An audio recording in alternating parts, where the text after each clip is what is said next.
Every major and minor real estate crash has similarities. There is an actual pattern to it. If you could predict the next crash, how would you behave? What would you do with your portfolio? How can you actually recognize this pattern in today's age, in today's market? Stay tuned to find out. If you stick to the end, I also have a secret weapon that I believe could help you financially and could help you recognize some of these similarities in the pattern. In order to do that, we have to go back 100 years to find out. So, going back 100 years, 1929, we all know that it was the Great Depression. But we all know what happened. It was tough. We all know that real estate went down by 30%. And in some spots, it even went by 50%. But what happened before that? So before that, it was amazing. The 1920s brought us jazz. They brought us innovation. Stock market was booming. Real estate was moving heavily. Everything was increasing. And everybody wanted to be the part of success in America. So now when you fast forward to 1929, as I mentioned, some of these portfolio depleted by 30% and some even by 50%. So what actually happened? So it kind of seems like that, we always get to a particular point where the affordability gets crazy. People cannot hold on to it anymore because when the market is going up, everyone is trying to acquire. Give me more. Give me more of everything. Let me double up of everything. It almost seems like a poker game. But then at the point of a market, the market just shifts because it cannot hold anymore. It cannot hold these bricks on top of one another and it just falls apart. So that's a great major shift in the economy in 1929. Now, if we move forward to the 1980s, what happened? I mean, think about that for a second. Same thing, the 70s, party was on. Everybody had a good time. Everything was prosperous. Everybody was moving at a lightning speed. And then in the 80s, we saw interest rates go up more than 20%. So even around that particular time, same thing happened. People were losing their homes. People were losing their jobs. They were losing their homes. They were on the street, and it was very heavy to move anything because it was unaffordable. The banks started to squeeze, and we have seen that particular interest rate, bank rate, go more than 20%. And it stayed there for a long period of time. And then it started feathering off. Now, we move to 2008. We all know, because this is recent, most of you that are watching, you were probably born around that particular time. So was I, and I can remember it. And think about that. In 2008, major shift, subprime, everything sank, 30% across the board, 50% in some spots. And even some of these depressed sellers, they probably lost even more on multiple levels. But what happened a year before that? Music was on, party was going. People were just acquiring more and more and more. And the lights were on. Keep it going. Give me more. Whether that is greed, whether it's the market pushing, because it only makes sense, right? If you have the ability to acquire more with someone else's money, which is the bank, if you could borrow more for less, you would do it, right? Make more bread with less dough. I mean, it just makes sense. Everybody starts to do that. And then think about the pattern. In 2008, boom, they hit the wall and it was a mess.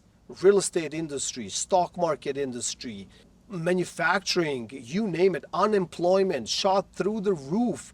People were sleeping on the street. So we can remember that. So now we are in the current weather conditions when it comes to real estate, stock market, and all these other factors that actually impact us in this real estate market. So what is happening today?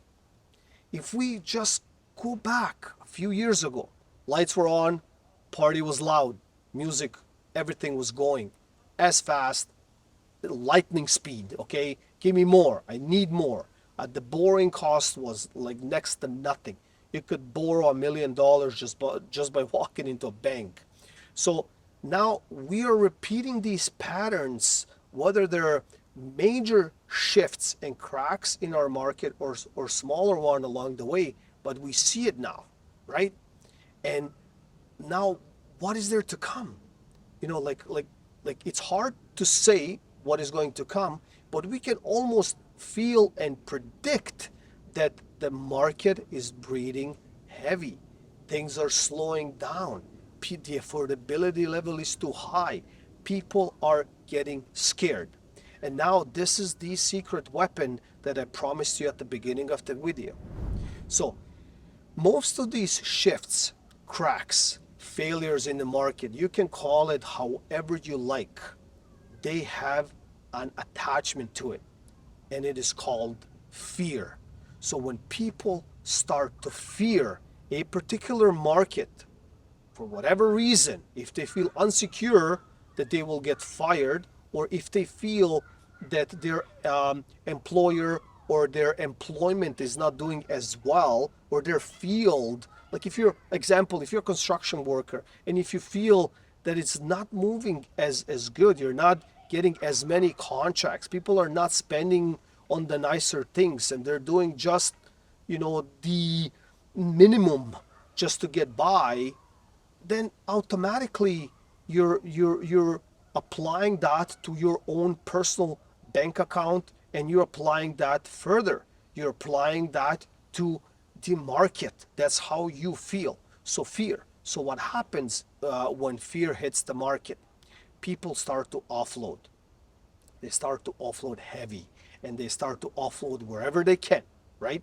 And we see it today, that even today people are starting to offload, and they're holding on, due to other circumstances in our current market. But you can feel that they're offloading some of these things, whether they cannot hold on to it anymore, or whether they see, okay, like this could get ugly. Okay, so I can already sense that in the market. You can sense the fear. But if that fear explodes, the one thing that happened in all of these shifts, it explodes quickly. Today we see that the prices are sticky going down. What everybody likes to say, they're sticky coming down. There are not too many reductions. They're happening slowly, because people don't want to give in that easy. But if that fear kicks in, all of a sudden, it goes fast. It's like jumping off a cliff. It goes dramatically fast. Everybody starts to panic. Now it's fear plus panic, and that sinks the market. Okay? So now looking at furthermore, you add social media to this equation. Social media is an amazing and a great tool, but it could add fear to other elements, right? Like there's thousands and millions of creators creating videos, posts, and on the social media platforms. So some of these things can be amplified, even if it's not as bad, even if we could pass with a minor shift in the market, it could become severe very extremely quickly. Okay, so the suggestions are, like, if you're floating in the market, and if it's hard for you to breathe today due to financial pressures, maybe you should consider offloading some of these things. I mean, I understand your house goes last, like this is where you live, but you might be able to downsize and ease off on some of these payments. You might be able to sell some of your portfolio and ease off your payment, ease off that burden that you carry all along. Because if it shifts, if it pivots only by a few percent, it could be a major pivot. And if fear kicks in, it will be extreme. If you add social media to all of that stuff, who knows what it could be? It could be another depression. I understand it's a heavy word. Not a lot of people like to use it, including myself, because it's not good for anyone. But just keep that in mind. Try to ride as lean as you possibly can. Try to secure whatever you can properly. And if that means downsizing, if that means shifting your portfolio all around and find that median that you could be satisfied and happy, that would probably be your best bet. Thank you all for watching. Please like, subscribe, and share this content to somebody that might have an interest in a video like this. Stay well, and until the next video.